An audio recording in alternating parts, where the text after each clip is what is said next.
Hi guys, my name is Steven, and today I'll be going over how I got a 131 on my Chem and Physics MCAT section.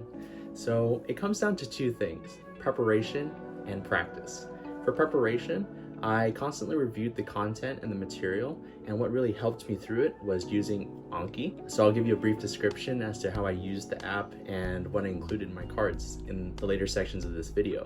Secondly, I did a lot of practice, and I used a lot of the AMC practice questions and diagnostic tests to become more familiar with the test and to gauge my understanding of important content. You might be wondering, how do I use Anki? I'm going to post some of the videos that I found helpful to get started with using the app. What's in my Chem and Phys Anki deck?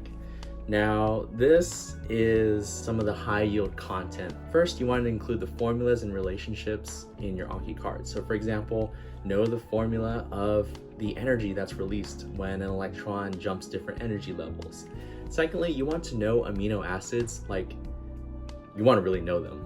And you want to know what the amino acids look like. You want to know the 3-letter designation, the name, the 1-letter designation, and the charge.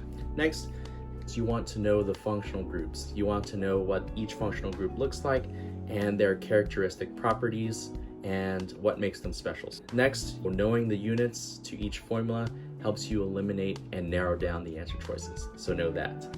Also, you want to know the chemistry rules. So for example, what happens to the volume of gas when you heat it up?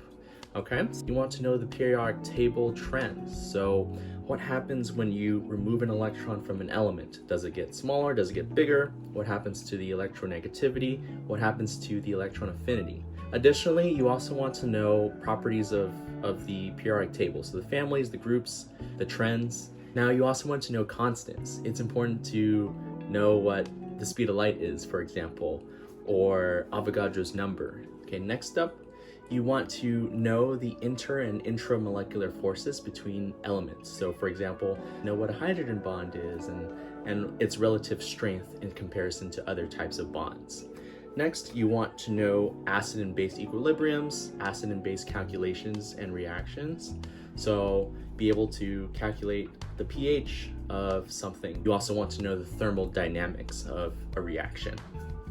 And lastly, you want to include experiments and lab techniques in your Anki cards, because most of the content and information on the passages feature some sort of experiment, some sort of device, some sort of real life question or problem that super smart people have to deal with. So be sure to know what gas chromatography, column chromatography is, and all that stuff, okay?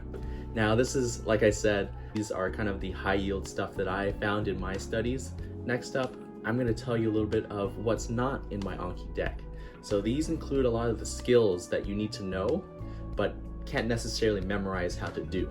So for example, figuring out the electron configuration of an element, drawing out the ray diagrams for optics questions, knowing how to convert between different scientific notation units. That's been pretty tricky for me, at least. And dimensional analysis, which goes back to point number 3, being able to convert, for example, moles to number of atoms. And then lastly, balancing equations. You can't really memorize how to balance equations, but with practice, you can master this skill, okay?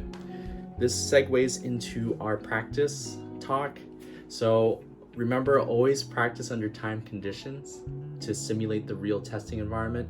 For me, when I'm using the AMC question packs, I always want to do the passages in batches, up to 10, so up to 60 questions, to simulate the feeling that you would have when you're going through the actual Chem and Physics section of the test.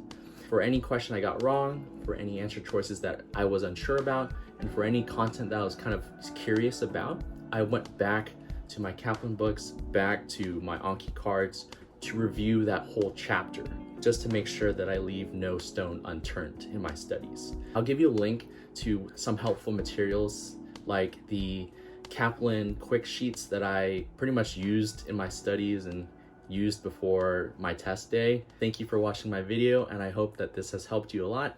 If you have any questions, please leave a comment below, and thank you.